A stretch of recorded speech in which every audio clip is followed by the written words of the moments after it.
Good afternoon, everybody. How is you all today? Thank you for joining us, and we're on time. Well, an hour early, and we're on time as well, which actually has never happened before. Good. So, hope everyone can hear me, and obviously, can you obviously hear Louise? Can you hear me? Oh. Oh. Okay. Oh. Oh. I'm off to the left. Which way do you want to go? Just put me in the middle. There. Yeah. You got the baby water warmer. There we go. Okay. Good. Thank you. That's better. There. Is that better? Lovely. Good. Excellent. Glad we're all okay. So can you all hear us? Make sure you can hear us, please. It could just be very embarrassing if we're halfway through and suddenly someone says, Andrew, your microphone's on mute or something like that. Good. Good. Good. I've only got one computer today. We're a bit disjointed, aren't we? We are a bit of a, and not unusual, just we haven't had a regular Monday, have we? No. Why not? Why not? Oh, well, we're early, obviously, but the reason we're early is because we're going to see Rob Brydon tonight in Cardiff. Yes. Yeah. Christmas present off my lovely daughter. So that's why we need to get out a bit earlier. But I had the bright idea to run into work this morning. And I came at with 7 you. o'clock. So I came in super early, ran in. Yeah, and that then, started my day. Excellent. Well, you didn't bring your computer. Didn't bring my computer. Could have run with my computer, but probably wouldn't have been It wouldn't have fitted in my backpack. But Monday's a good day to run in because, I mean, you can tell I'm full of endorphins now because I've run into work. Because we're closed, it's just you and me, so if we're smelly, it doesn't matter. It's only us. It doesn't matter. It's only us. We've got to smell each other. Yes. But I did come in with the backpack, and that was full of our lunch and everything else. Well, we've got a shower here, which we're lucky to have. Yeah. Good. Excellent. Very good. And we're also we're going up to see Matthew Durston tomorrow. Not quite sure what it's all entailed. We've been asked to go up there. Something about his King's Award, isn't it? Something like that for export. But we're going up to, well, I can never remember where he is. I say Hemel Hempstead, but he goes mad if I say Hemel Hempstead because it's not Hemel Hempstead. Wherever it is, Berkshire somewhere. So we're leaving at 5 in the morning, go up to see Matthew Durston tomorrow. We're picking up the new Lucinda 15-to-1 rolling mill as well tomorrow. So we'll have that to play around with over the next few weeks and be able to show you all about that. I'll take off Olivia off the bench, because she's been on there far too long. We're going to put Lucinda on in a place, and we're going to have a good play around with 15-to-1 mill and see how we go with that. So that's going to be really good. Looking forward to that. Don't forget, Thursday we have got our open day for the At the Bench Academy for our Jewellery Fundamentals Diploma. We sent out loads and loads of emails over the weekend for that. If you want to join us on Thursday evening, 8 p.m, you can. Oh, if you haven't had an email, yes, look out on social media because we're going to be putting it on there. We may have to do 2 of these. I didn't tell you, we may have to do 2 of these open days because we're limited to the number of attendees in the Zoom room. Yeah, that's fair enough. But people can watch. It's better to have a watch. limited number anyway, isn't it? Because if people want to participate, it's no good if there's too many people, is it? Exactly. So you may have to do 2 of them. But yes, if you haven't got your ticket for our open day, it's online via Zoom. Just keep an eye out on social media. And if you don't get in this time, we're going to be doing another one over the next week or so as well. And I'm pleased to say that 1/3 of the places that we've allocated are already taken. As you know, we are limiting the amount of students, so we can make sure that everyone gets our full attention and you're going to get the most amazing experience. We have a set number of students. I'm pleased to say a third of those have already been taken, and we've got 2/3 left. So if you are interested, make sure you go to the At The Bench Academy and sign up for more information from there. The prospectus, tools list and materials list is on there. Good. Can everyone hear us? I forgot to see. Yeah. Good. It's a bit late now, isn't it? I'm glad. I'm glad. Good. Anything you want to say, Louise, before we crack on? I don't think so. Okay, good. Okay, should we get cracking then? Yeah. Good. It is Monday, the 11th of March, believe it or not. It's time for our Q&A. So, Louise, have you got a question there, please, my dear? No. Always get you. Scrap Over Engineering has a dilemma. Yes. I was buying a tubing kit from relatives of someone who made jewellery, and because I have things in common and was enthusiastic about all his other hobbies, I was given some silver. Good. That sounds like a nice dilemma. Is a dilemma, yes. Oh, there's more. One of the items seems to be a very used fork from 1801. Ooh, with stamps that predate the Dutch kingdom. I was given it to make something nice with. What would you do, and how do I handle a stamped item? Now, where is Scrap Over? Is that America, isn't he? Can't remember his name. I don't know. Where are you, Scrap? Scrap Over Engineering. If you're in the UK, you're going to have a problem. But if you're in the not necessarily. Not necessarily a problem, but obviously within the UK, if it does have hallmarks within the UK, it's been hallmarked for that specific item. The Hallmarking Act of 1973 does state that if you change the use of an item into something else, it has to be sent back for reassay. So for instance, if you've got a hallmarked fork, for instance. There's a lady up in North Wales, isn't there, who Yes. does exactly this. She repurposes She does. cutlery, silver cutlery. But does she get these She does. She does? She does, yeah. Even Sorry, I better. interrupted you then. Go No, on. no, that's fine. Yeah, no, it's just, Yeah, jog my because, memory. thank you. So if you turn a spoon or a fork into a ring, you have to send it back to the assay office to have it reassayed, don't you? Can you keep the original? I'm sure you can. So you just need another assay mark with Yes. the recent date that Yes. you modified it. Yes. Interesting. Because if you, it's nice to have the original mark because well, you have to keep that, yes. Yeah. Yes. Okay, sorry. Okay, that's okay. Finish the answer, sorry. I can tell I went for a run.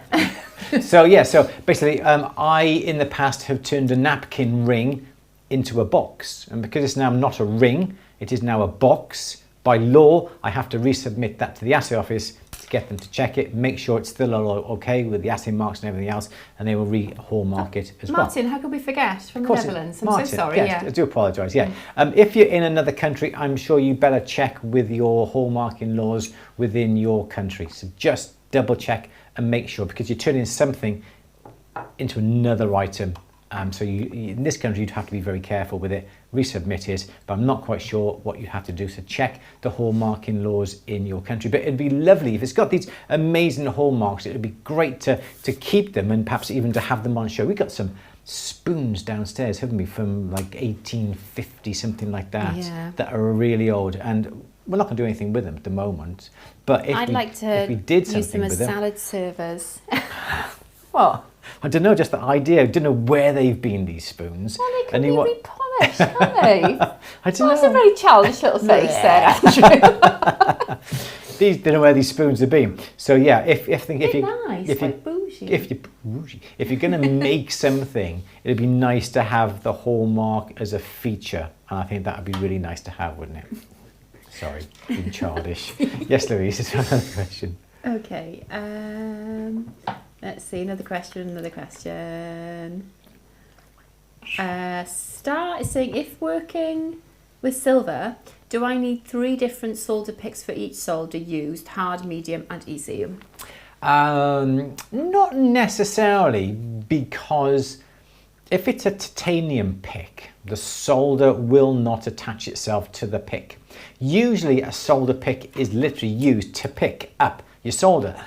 Flame on the solder, bring your solder pick towards it, it'll attach to the point. It won't flow onto the point. It'll just almost like glue. Pick it up, it'll be on the end of your pick, then you can then use the pick then to put it exactly where you need it. It doesn't usually flow on the probe. So in theory, you don't necessarily need multiple picks for multiple solders. It is nice. Durston do a set, they're labelled 1, 2, 3. We sell solder picks as well, and there's gold, there's red, and there's blue. And you can have a pick for a particular solder. That is not a problem. When we come to do some very, very fine chain soldering, what we do is try and get some flux onto the tip and try and flow some solder with that flux if we can, to be able then to apply that solder onto the chain.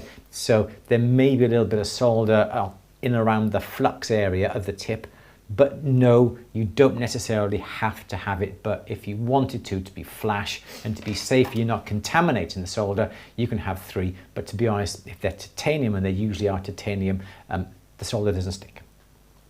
Yes, Louise. Okay. Martin is saying, would it be considered bad to convert an antique like that? I think if it's your property, it's entirely up to you what you do with it. Yes. Because, or if it's been entrusted to you by the owner of the property and they've commissioned you to do it.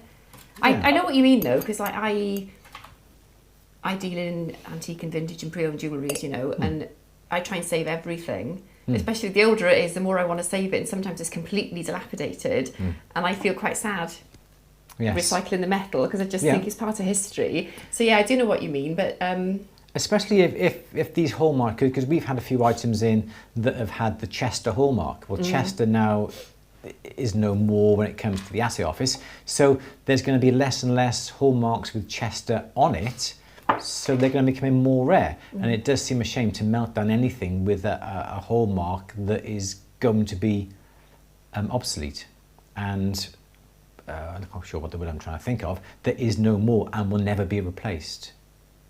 Yeah. Yeah? Yeah. Yeah. So, and again, we got these spoons downstairs. What are we going to do with these spoons, apart from use them as bougie salads things? But if we didn't do that, what would you do with them? Keep them for what? You might as well repurpose them and get use and get some wear out of it. I know, this is where I think I can see Martin's point, because I like to hold them and wonder where they've been, and but as you go, I don't know where they've been. I don't know where they've been. Well, we bought one in over the counter and it absolutely stank, didn't it? It stank of weed when we bought it in. That smells like. Well, no, neither do I. We should. We smell it all. We smell it all the time. Somebody told us that's what it smelled like. But they were very dirty.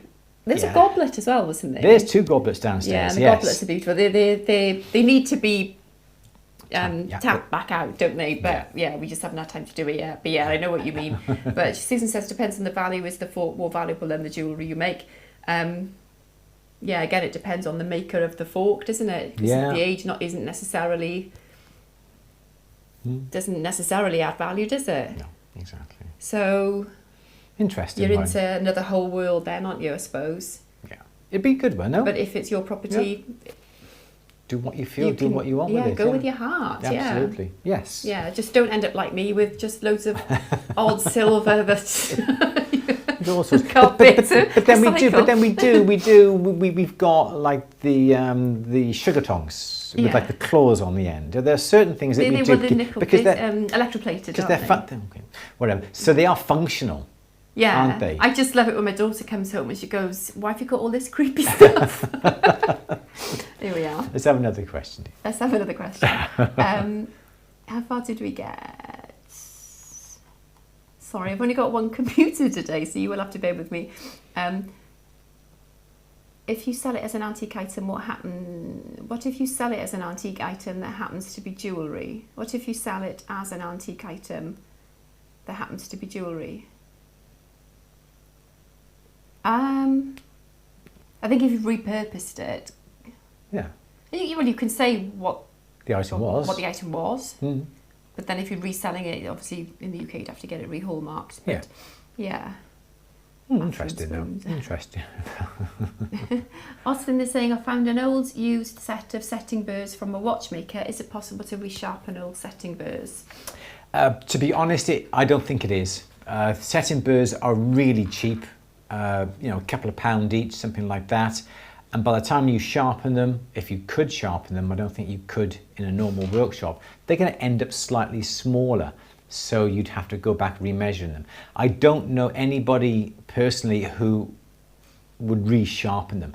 I'm sure if you sent them back to the company where they came from, sent them back to Bursch, I'm sure they wouldn't do it, because I'm sure it would cost them far more to try and sharpen old burrs than it would be to reproduce new ones. So if they are sharp and if they are blunt, well, then you can always repurpose them. And the best thing about things like old burrs is that if you have got, and I've done it before, you know, you've got the shaft that comes down usually like that, and then, you know, say you've got a 90-degree setting burr degree like that. Okay, so what I would do is snap that off, and then you've got this little pusher. Put it into a graver handle, you've got it as a pusher. If you can heat it up, let it cool down, you've softened it, then you could get a nice carbide ball burr and make a half semicircular divot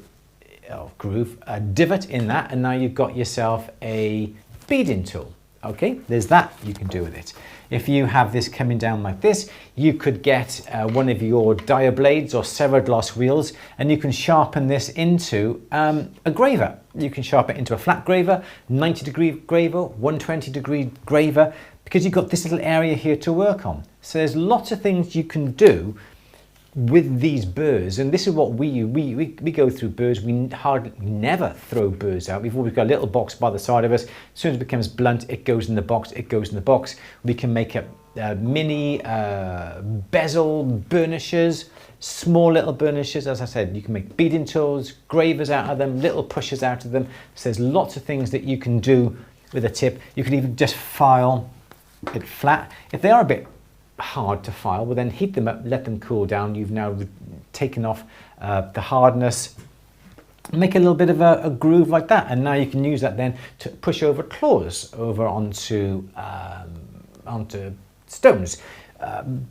Bezel pushers, there's lots of things that you can repurpose these burrs for, which you would find awkward to make if you didn't have those burrs in the first place. So that's what I would do. And if you want to make them hard again, temper them, heat them up, and then quench them in some oil, and then you can clean them and then heat up at the opposite end to the working end until the straw colour on the metal comes to the tip. Remove it, let it cool down, and then you've actually then got your burr back to as it was, or your pusher, or your beading tool, or whatever it would be. So that's what I would do with old burrs. Yes, Lou? Good.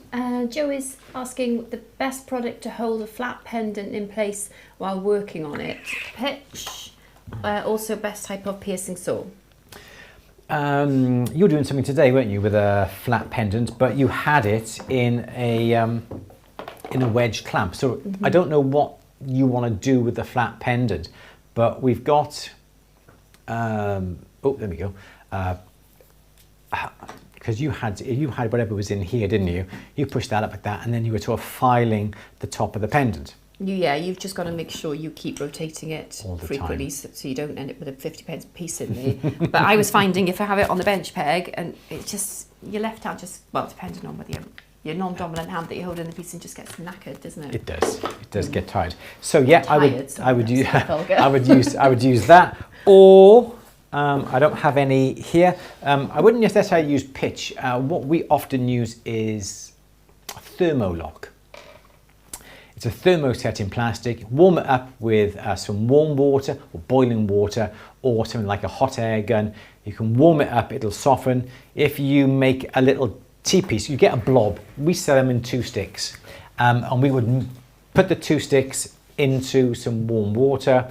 It becomes soft because of the heat, it's malleable, and then as soon as it then starts to cool down, it solidifies. So then I would make it into, there's your, on the top there, I'd make it into like a T-piece like that. So your ring clamp then would be able to clamp it. Okay, so here's your ring clamp then, like this. Okay, so that's going to be able to clamp it, and now you've got yourself like a little surface that you can work with. Then You would put like your pendant then into the top of that whilst it's starting to cool down. Push it slightly further in, and now you can put it into your ring clamp. You can hold it with your left hand whilst you're working on top of the pendant.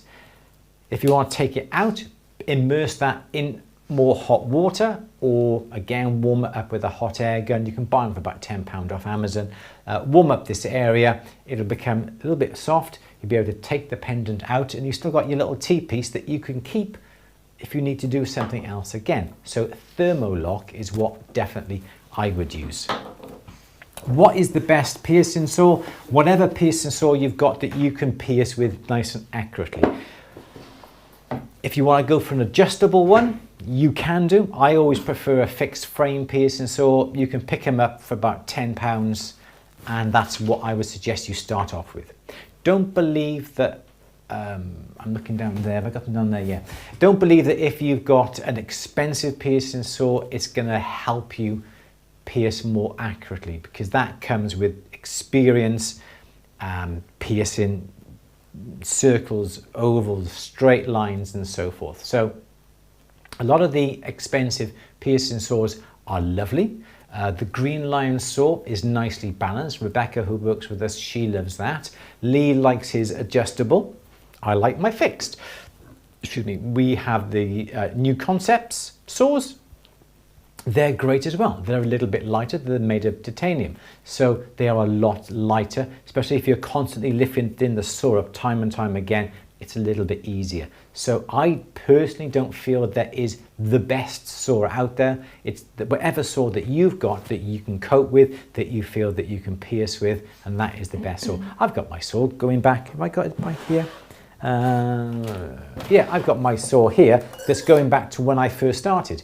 This was that's Louise, where is it close up? There it is. So this is my first saw. It is a Eclipse saw, a PS51, and I've had this since I started about 30 odd years ago. And as you can see, I still use it. I haven't got rid of it because there's nothing wrong with it. It's a nice wooden handle and it cuts and saws, doesn't it? And you've got one as well. You use it. You use all, yeah. Steve Sato recently asked me, didn't he? Yes. I've got access to all these tools, why do you use the most basic of saws? And I said, because I suck at piercing. So until I get better, I'm just going to keep on. I'm not going to put anything else into the mix because I need to practice. It doesn't matter what I use. It's the practice that I'm, that you got to do. So, yeah. Exactly.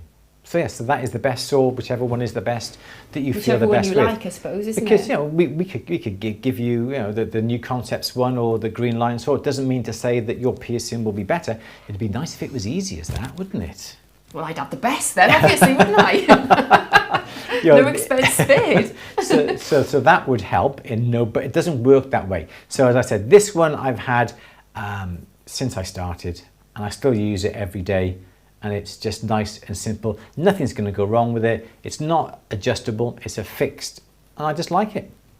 So there you go. That is my answer. Good. Yes, Lou. Oh no, piercing saws.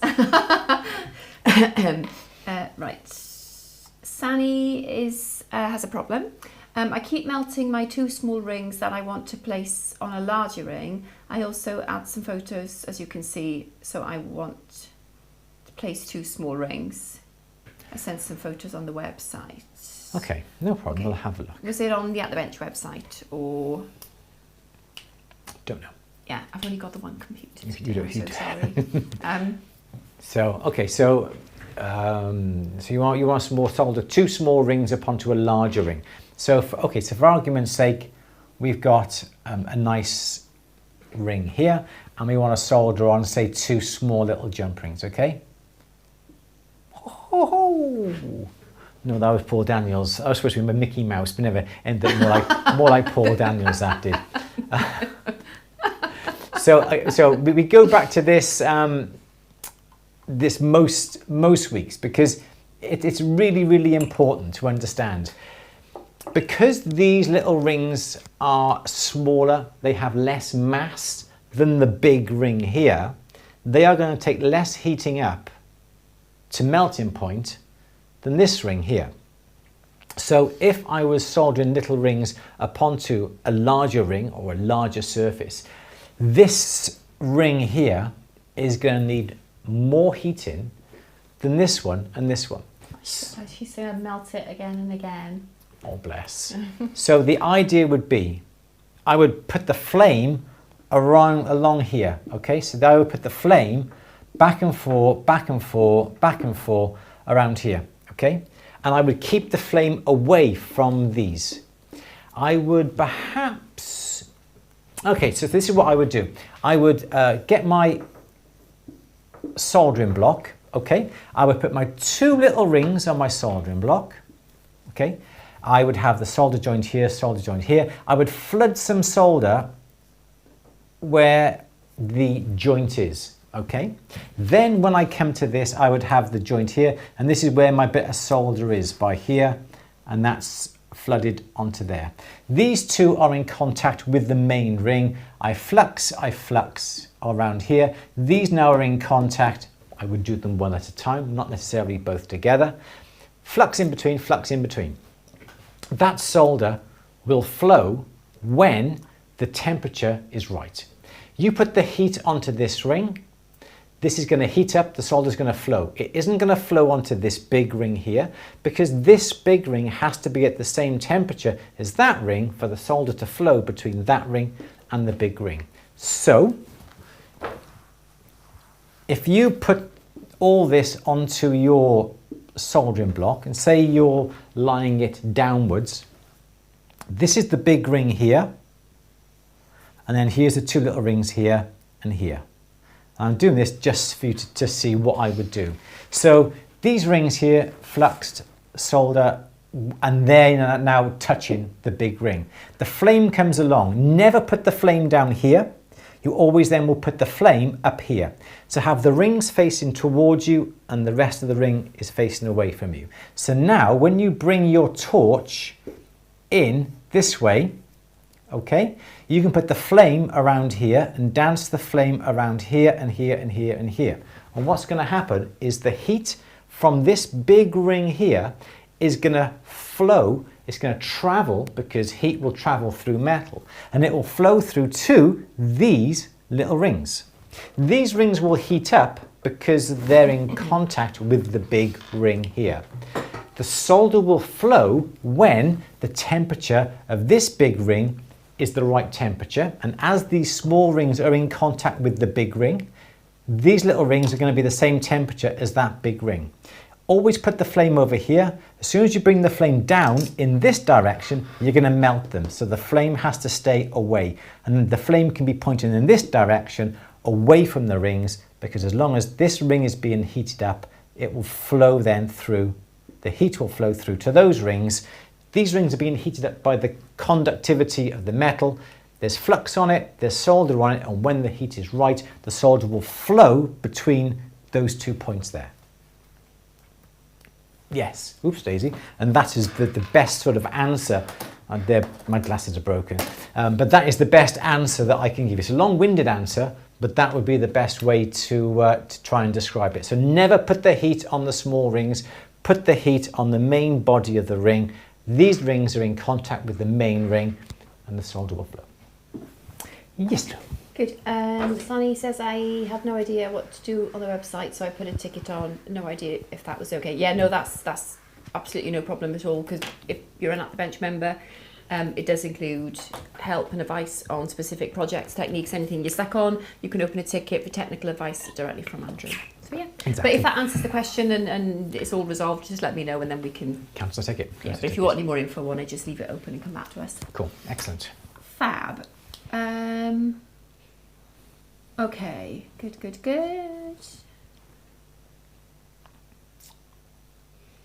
Okay. Okay, Brian is making a chain with 0.81 mil sterling wire, but it melts very easily. Is there a minimum size wire I should use? Gosh, it is thin. Not really. Again, when it comes to soldering, sometimes you don't even need the actual flame to be on the piece. So again, we got our soldering block. here. If you're soldering a small little ring here, you can put the flame over here.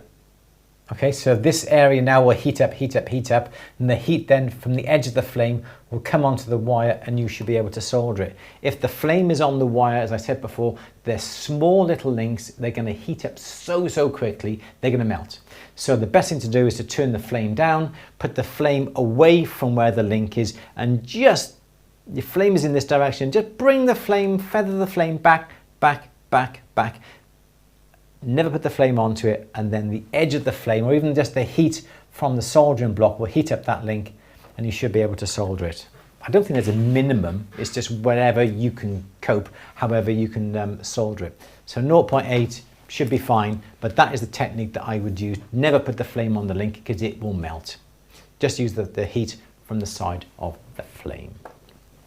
Yes, Louise. Good. Pauline is saying, do you have to sand to remove fire scale or only if it's fire stain? So much confusion out there. Okay, I had a bit of a joke with Rebecca on this one, didn't I? Because us jewellers remove fire stain, silversmiths plate over it, which she didn't like. Well, it was a bit rude. It was a bit, yeah, but I was joking. I suppose if they're bigger pieces... Yeah, is it exactly. always feasible to spend hours to try and and hours? remove it? Yeah. No, I was joking. So, I was joking. Perhaps keep those jokes to yourself, Andrew. Yeah, you do have to physically abrade it, whether it would be with a file or whether it would be with buff sticks to be able to cut through the very thin microscopic layer. Sometimes you can polish it aggressively, but then aggressive polishing will perhaps smooth, round off sharp corners and won't make pieces nice and flat anymore. So yes, I personally would always file it and then sand it. Yes, Lynn? Can we just clarify the difference then between fire scale and fire stain? Okay, I can't remember which one is which, but I think a fire stain is where the torch has made a stain upon the piece. You put it into the pickle and it disappears. Fire scale is an actual layer of cuprous oxide that develops on the surface as a result of prolonged heating on the silver. So is that caused by holding your torch in one spot for too long? It is the length of time your torch is on the silver. Concentrated in that one area. So as long as you're moving your torch, you're going to hopefully minimise the chances of it happening. If you spend 5 minutes heating up the silver, that's a long time.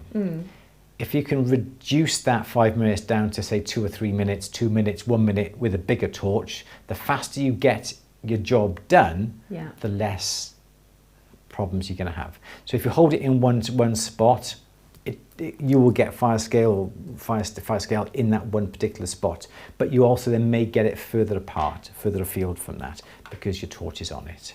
So the stain is there when you heat up the silver. It goes when it goes into the pickle, but the scale is a physical layer, and that usually happens. You perhaps have an oxygen and propane torch, and it's too much oxygen coming out of the nozzle, and the flame is hissing. There's a bit too much oxygen, and silver will absorb this oxygen, and it will take the oxygen, it'll react with the alloy, which is the copper in the sterling, and it will produce the cuprous oxide, which is a scale on the surface. So presumably if you use like 999 silver, you're not going to get... No, you're not going to get it at all. Use fine silver. Yeah, exactly. Or you can always use a barrier, like we were discussing with our polishing problems. Sorry, I've completely hijacked this question, haven't I? No, that's fine. Let's go back. No, Let's go back. Yeah, so that is the difference. So a stain is literally a stain that can be removed in the acid. A scale is a physical layer. So no matter how many times you put it into the acid, that scale will always be there. So you physically have to abrade that to get it off. So do you have to sand to remove fire scale, or only if it's fire stain? Sorry, Scale. If you have scale, it has to be removed physically. Usually a stain is just perhaps it's something very light upon the silver, and you just, like perhaps when we were heating up to clean the piece and then quenching it, that's a bit of fire stain. Put it into the pickle, it's gone. Yeah.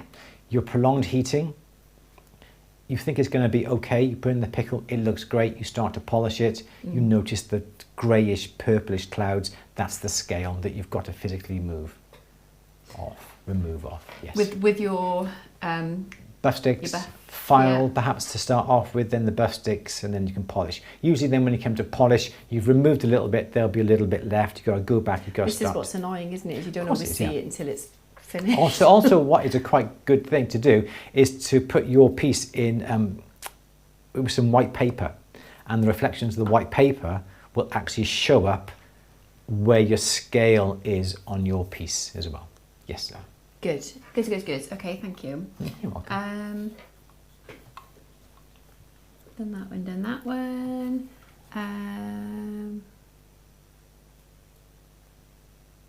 Okay. Let's have a look.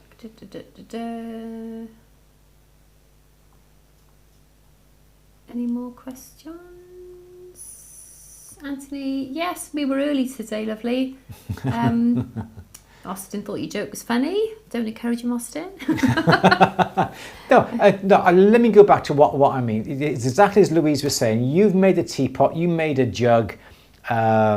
It may not be possible to physically go over the whole piece to remove all the fire scale. So yes, it is easier to polish the piece and then get it plated to bring it back to that amazing finish the silver is when you've polished it to high shine. But the scale is still there. So even though that may look great initially, as you've got your piece, you get your servants in then to polish your silver in the mornings. They're going to go, oh my gosh, my lord, I can see some marks upon your silverware. Oh, the plate has come off, isn't it? Yeah. Well, then you just get it replated. And then you get the world, you get it replated then, too, which is going to cost you a lot more money. So I would always try and remove it in the first place to avoid all these problems. Yes. Okay. Great. Susan is saying, I wonder if you could electropolish the scale off. Yes, there is a way of doing that that will remove the layer. So I'm sure, yes, you could electropolish it or put it in some acid to try and dissolve the... I'm sure you could put it in muriatic acid, which is sulfuric and hydrochloric acid. I'm sure you could do that, yes. Okay. Joe is saying, I wanted a flush set in a flat pendant, so I have the wooden holding wedge. Is it just Thermalock I now need, please? Yes. Yeah. Okay. Yep, Thermalock. THERMOLOC. If you can bring it up on the screen when we're chatting next time, can't you? On the stall. Yeah. Bring the links. Yeah, so we sell it by the 2 strips, so we can post that out to you. That's not a problem. Good. Sandra is saying, but when you melt for casting, why no fire scale /stain? You do sometimes. I know some casting companies that we've dealt with, when you have the pieces back, there is some scale upon the piece. Sometimes when the silver is being melted, it's not being melted in a reduced atmosphere, so there's oxygen that's being taken into it. And silver will absorb oxygen. It will absorb it and absorb it and absorb it. And sometimes it is a heck of a problem. So, can you not find it? No. To thermo. Yes. There we go. So, yes, you sometimes... Tub or the sticks? Sticks. Thermogel was the other one. You got it. Cool. So, yes, you sometimes do find it when you're casting. So, again, when you come to delve clay, cuttlefish, cast, whatever you want to do some casting, what I would always advise you to do first is to heat the crucible up first, empty, so that's nice, bright and hot. Then put your silver in. So then you're exposing the silver to the flame the least amount of time. If you put the silver into a cold crucible, the torch is going to be on the silver for a long time, because you're not only trying to heat the silver, you're trying to heat the crucible as well. So reduce the amount of time there's oxygen from the flame onto the silver by leaving the silver out. Heat the crucible first until the crucible is lovely and hot. pop the silver in, and then that's the least amount of time that silver needs to be able to become molten, and your casting should be a lot better. Yes, Lynn? Okay, Ray, starting with the basics. How do you overcome silver shrinkage when casting? You make your masters just that little bit bigger.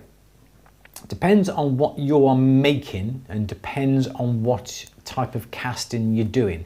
Usually if you're casting for production and you're making a wax master that is then cast, and from that casting you are making a rubber mold to make waxes to then be cast. You've got quite a few stages where there is shrinkage in every single stage, and you then have to allow for that. How much? It depends upon the shrinkage of the waxes. It depends upon the shrinkage when it's actually being cast. So if I'm making a item or using CAD, STL files, you could, when you come to export them, there should be an option to increase all the dimensions by say 5% or 10%, whatever you want to put in. That then will output it slightly bigger. So when it is cast, it allows for that little bit of shrinkage. If you're making a ring out of wax and you want to cast it in Delft clay or cuttlefish, make it slightly, it'll shrink, perhaps make it slightly bigger, the hole slightly bigger, because it may shrink, and perhaps make the whole piece slightly bigger because it will shrink slightly. It's marginal, it's like 5% or 10%. So if you're making something that has to be 5 millimeters, you can then make it 5.5 millimeters. Because don't forget, if you're cuttlefish casting it, if you're cuttlefish casting it or Delft clay casting it, you're going to have to do some finishing. So you're going to have to start filing some little bits off to make it smooth. But if you're doing things like lost wax casting and you're making the wax model straight into plaster for a one-off, there's less shrinkage than if you've got to make the wax to cast a metal model, to sprue it, to make a mold, to wax it, and to produce it from then on. I think that was the answer. Yes. Thank you, Lou. Fubar, from a skills perspective, when can I say about myself, I am a jeweller? Well, I think if you make jewellery, by definition... You are a jeweller. Let's have a look at the definition. Definition. Jeweller, a person or company that makes or sells jewels or jewellery. So if you make jewellery... You're a jeweller. You're a jeweller. So, and I think from a skills perspective, you've been doing this 35 years, 36 years, and you've still got things to learn. Yeah. It's like my entremblant workshop I want, but yes, you've got a bit of work to do in preparation for that. And but you... Yeah. So if you wait till you feel like you've attained a certain level of skill, when do you decide? When does that come? Yeah. Yeah. So I think if you're confidence. If you're competent Yeah. with making something, I think if you understand the processes, the skills, piercing, soldering, and you can make up certain, it doesn't have to be huge elaborate pieces. If all you want to make up is just plain bands one after the other, well, yeah, of course you are a jeweller. It's like, sorry to go back to my running, but I'm slow. I run at my own pace. I complain. I always come last in a race, but I still call myself a runner because I run. Well, exactly. I jog, actually. I should call myself a jogger, not a runner, but I call myself a runner. Yes. Because, I try to go from A to B as quickly as I can. So you're a runner. Yeah. So I quite agree with you. Yeah, as long as you're making jewellery, I think, providing you can make it competently, I think there's no problem with that. Yeah, well, you're obviously interested in developing skills, otherwise you wouldn't be here. So, that's obviously an important part of doing anything is developing these skills and competencies, which you're obviously keen to do. So, yeah. Why not? Yeah, go for it. Make jewellery, you're a jeweller. End of. Excellent. Thank you. Well done. I thought I needed to have a certification. Well, it's nice to have certificates, isn't it? But I mean, certain things in life you do need certificates in, don't you? Obviously. Yes. But lots of things you don't, and jewellery making is one of them. Though they are nice to have. but yeah. It is nice to be able to be recognised and to recognise your skills that are a certain level and a certain degree. We're starting our Jewellery Fundamentals Diploma, and we go through all the skills. Within a few weeks, you're making rings, you're making shadow box pendants, you're making gorgeous pendants.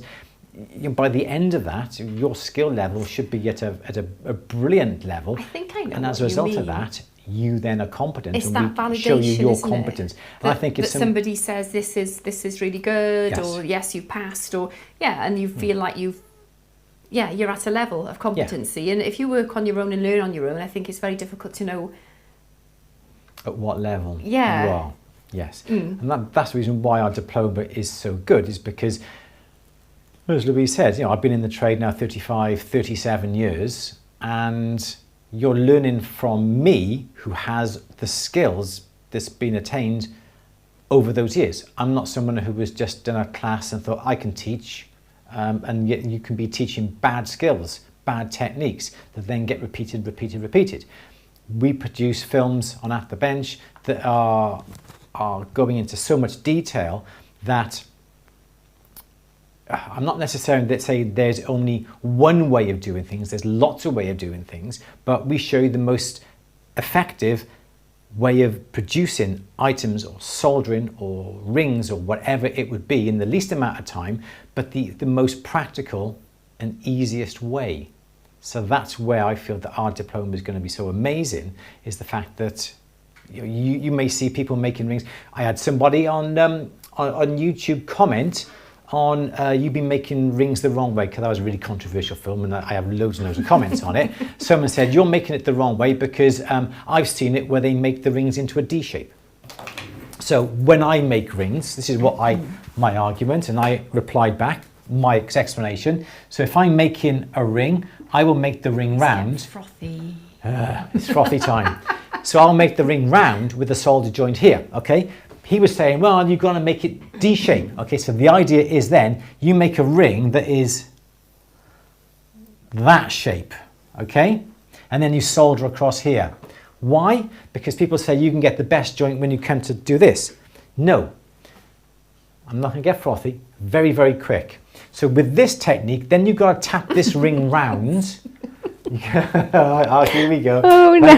So then you've got to tap the ring round. You've got awkward joints, awkward bends, and then you put in this joint under a lot of stress because you want to try and make it round. So make the ring round to start off with. Make the joint parallel, and when you come to tap this, you're not putting any stress on the joint. In my reply, go and check it out, comment if you want, but I do not like to see this because it puts so much stress, because the outside surface here has to bend all the way around, and the only area that is going to be weak on this ring is the joint, and it will invariably crack within the ring itself. You come to heat it up afterwards, there's going to be so much pressure on that joint, it's going to come apart. So over the years I've developed techniques that I'm passing on to you. Anyway, so in short, no, you don't. If you make jewellery, you're a jeweller, and it's nice to be. Yeah, it's nice to know where you are in your learning, isn't it? It is. That's Yes. the point, and that can be difficult. So I do appreciate that. But if you want to be called a master, I don't think you should call yourself a master jeweller. Unless you are one. I think it should be up to somebody else to call you a master jeweller. Because I think if you call yourself a master jeweller, are you really? What is a master jeweller then? Exactly. What is the definition of a master jeweller? Someone who can do everything. Not everyone can do everything But that wasn't to the a high question. The level. question was, when can I call myself a jeweller? Now, Yes, today. now. Yeah. Yes, providing you're competent. Anyway, yes. Anyway, let's not go into back. this any deeper. Okay. Sandy's saying, I cannot do the course because I cannot order the materials from the store. You don't, no. You go on to atthebenchacademy, okay, .com. You go on to the materials, go onto the materials list. All the materials come up, and there are links for you to be able to click on those to buy those kits. You can buy the tool kit, you can buy the materials kit. If you want to buy the diploma, which is $2,950, when you go to the checkout, there are options to buy, when you buy the diploma, the tool kit and the materials kit as well, if you want both. If you want either, if you don't want them, that's fine. But if you want to buy the diploma first and then come back to buy your tools and your materials, the links are there on those particular pages, so you can check them out there. Absolutely. Yes, Lou. Susan is asking, is the copper oxide reduced during casting? I don't know. You'd have to ask a casting company for that. If the amount, if it's in a reduced atmosphere and there's no, say it's been heated by induction, I would not have thought there's going to be much oxygen introduced into the silver because of the way the metal has been heated. So if it is heated with a torch or a flame, providing it is within an atmosphere that reduces the amount of oxygen hitting the metal, that should be fine. Induction should be even better. Good. It's saying just make sure the jewellery doesn't fall apart. Yes, that's important. Yes. Where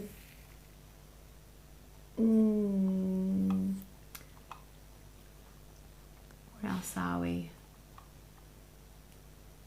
I wonder if brain surgeons have certificates. Well, I would hope so. But yeah, they are the professions that that need certificates. Certainly need certification. Needs to be around. Yes, it does. Love the froth, and it was that video that got me hooked. Yay! Brilliant. Thank you, Christine. Lovely. And Lou, totally agree with you, Andrew. In fact, the first time I saw a video of yours was about this, and that got me started at the bench. Excellent. Yay. Thank you, Lou. Oh, the beauty of a Durston shank bender, eh? Lynn is saying. Great. Mark from Rio Grande prefers Andrew's way of making a ring. Yeah, cool. he cheated. I will say this now, tongue in cheek, but Mark cheated because he had his piece of metal already marked out. Just saying. Just backed you out. Why would you say that? I know, but I know he did. He timed my method, which was great, and he timed his method, but his metal was the right length before he started. Right, okay. And mine wasn't. So, yes. Oh, meow. Come on, let's get I on win. with it. But I like Mark. I like Mark. I've met Mark. He's a great guy. He's a great Andrew guy. was He's wrong. a great guy. Definitely use a D shape. Only kidding. As you make your ring, does it help to overlap your metal and cut the two ends in one sawing? Thusly, it helps to have both ends at the same angle. Yeah. Okay. Exactly. So. I didn't think it would work, and I tried it, and I was amazed, didn't wasn't you? I? I was a bit like, I don't know why I'm doing it, and I don't know. And then I was not entirely convinced it was going to work, but then it just worked. Exactly. It's if you are making a round ring, and it doesn't matter too much about the size. Okay. Louise was doing something today. That sort of virtually, I suppose, demonstrated this, didn't it? Yeah, did exactly this, didn't I? Yeah. Okay, so that goes there, that goes there. Okay, and then these ends overlapped. If the ring doesn't have to be a finger size, and you're just making a round ring to fit within a plate for argument's sake, but then you can overlap the ends, and then yes, you can cut across both of them at the same time. And that's great because no matter which angle your blade is at, this cut is going to be the same as that cut. That's fine, that's not a problem. But the problem is then if you are going to turn around and make rings for a specific size. That's great, one cut does them both. If you have a specific ring size, you get your ring blank, don't cut it, measure in a little bit from the end, okay? So you start here, you measure out how far you need to go, you put your mark, okay? You never cut the metal, you always leave these ends in place. Then you bend the ring around. You don't necessarily bend the ring all the way. That way. So you don't necessarily bend the ring all the way. You can just bend the ring around like this, okay? You've got your little mark here, which is just on the top of here. So this is one little mark here. This little mark here is down here. So as long as that goes up onto your peg and you cut through this one here, you hold on to the ring, you cut across here, okay, straight through there, and then you just simply leave the ring on the peg and move the blade over and you cut across here. Those joints now will nice and be straight and accurate. Again, Louise has done this and it works, doesn't it? does work, yeah. It does work. So if you are... Surprised how well it works. Surprise. So if I'm making a ring to a specific size, that is what I would do. I would measure the length, never cut it, bend it round, because by the time you've got this little section here, it's got a nice curve on it. This has a nice curve on it as well. So when you come to make the ring is lovely and curved all the way around, and it is not like that. Here we go. Thank you. Good. Good. Sally is saying, if I don't make it round when I solder it, I can't get that ring round anymore. Is there a link in that I can't get out? So I agree with Andrew, make first a good round ring. Yes. Yeah, less clean. Then solder it. Yes. Yeah. Thank you. Keep the two ends very, very straight. Do you ever use cold pastes like JB Weld instead of heated solder?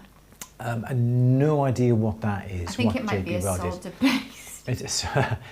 I'm not too sure what it is. Is it a solder paste? Because you know Andrew loves solder paste. You really want to get me going with 4 minutes to go, don't you?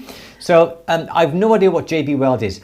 We use hard soldering here, and in America it's hard soldering. It's not a lead soldering. The solder is silver solder. It has varying degrees of silver in it, depending on the melting point of it. I've no idea what JB soldering is. Louise is quickly looking up now. I am starving. And I am. It looks like it's a low melting point by the looks of it. JB Weld Quick Set Epoxy. I would not necessarily use it. Again, in this country, in the UK, our solder has to be of a quality that's the same as the item we're soldering. If we use a silver solder on gold and sent it off for assay for hallmarking, it wouldn't be hallmarked gold because you've used silver, which lowers the quality. So whatever solder you use, it has to be the same quality as the item you are soldering. The problem comes then when you actually have Victorian and old vintage pieces of jewellery that you've got to solder. That's why a lot of it will have lead on it, because people think that's the best type of solder to use on vintage and antique jewellery, but invariably the lead attacks the silver, it ruins and crumbles the silver, so it's the worst thing that you could possibly use. So if what we just read then was true, no, I would not.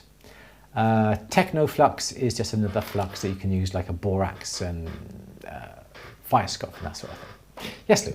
Okay, Dancers with Our Arts is saying, did Andrew get any further making rings using the coin ring method? I haven't. I.e. no solder joint. I haven't got it yet. As I said at the beginning of the Q&A, we're going up to see Matthew Durston tomorrow.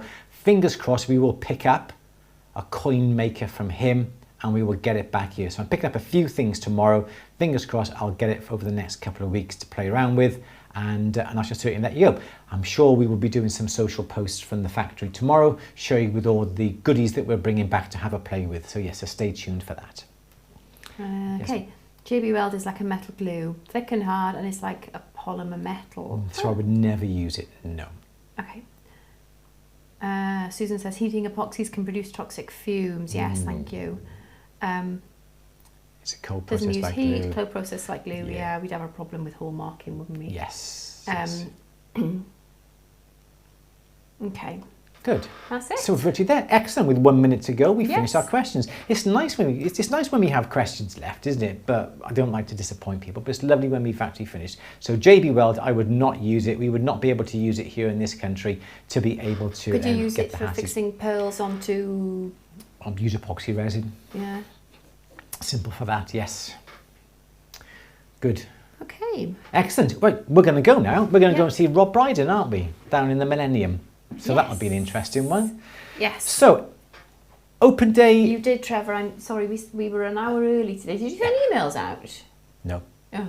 I put it upon the YouTube page, what time it was, the post went out, and there is a post on there as well, so people should have received notification. A lot of people did, because there's a lot of people on. So I'm awfully sorry if you've just come on now expecting to see this for another hour. You're just going to have to watch it on catch up and on replay. Really sorry about that. I'm keen to change careers to metalworking, jewellery smithing. How would I go about more or less to get into the industry? You've just got to become a jeweller. Well, I think, obviously, have you started learning silversmithing yet? Or is it something that you're... Because that's probably the best way is make a start. Make a start, yeah, absolutely. Like make a start that's and great. practice and practice and practice. Yeah, practice and practice, get your bits and pieces, join at the bench because all the films are on there, find out about our diploma. Sorry, we're running out of time now. But yeah, basically get any experience that you can practically. If somebody's willing to help you out a day, I don't know, get a job in a jeweller's. Yes. Yeah. That's what I would do then, yes. Yeah, if you want to get a qualification, you can always go to university or go to college and get something like that, or join our At The Bench Academy and get our qualification as well. So, yeah, that would be the best option to do. Practice, practice, practice, get yourself up to a good skill level. Make sure you take lovely photographs, and your techniques is absolutely brilliant. Most of the bench jewellers we've employed here have got competency by experience rather than formal education. Yes. So... It's time served on the bench, isn't it, that really well, does help. Yes, but proven competencies as well. Okay, so yes. I think it's not necessarily the amount of time that you've been doing it, it's what you've done in the time that you've been doing it. Yes, so, absolutely. Yeah, sorry to cut your question short, but yeah, we've run out of time. Good. But yeah, just something to think about. Epoxy resin, 2-part epoxy resin, araldite, 5 minute would be ideal for securing pearls. You can buy a pearl cement that still remains slightly rubbery, so perhaps that would be your best bet. But on little posts, we always use a 2-part epoxy. 5 minute it goes off in, and that'd be ideal for putting your pearls on. Cool. Yeah, there we go. Okay, we're going to love you and leave you. We have to go, guys. We got to go, so we will see you next week. I think next week is another Q&A, but the week after that is all about using hammer action handpieces. Yay. I've been getting my anvil points. I got that sorted out. I got to get the hammer handpieces from downstairs to have a bit of a play with that. So everyone enjoy the rest of your week. Keep it out on our socials. As I said, if you want to join us for the open day that's on Thursday, 8 p.m, register. We'll be putting it on social over the next couple of days. You can get the link for that, and we would love to see you. Good. Exactly that. Yeah. Okay, Louise, say goodbye. Bye. Everyone, take care. Enjoy the rest of the week. We will see you very soon. Bye-bye.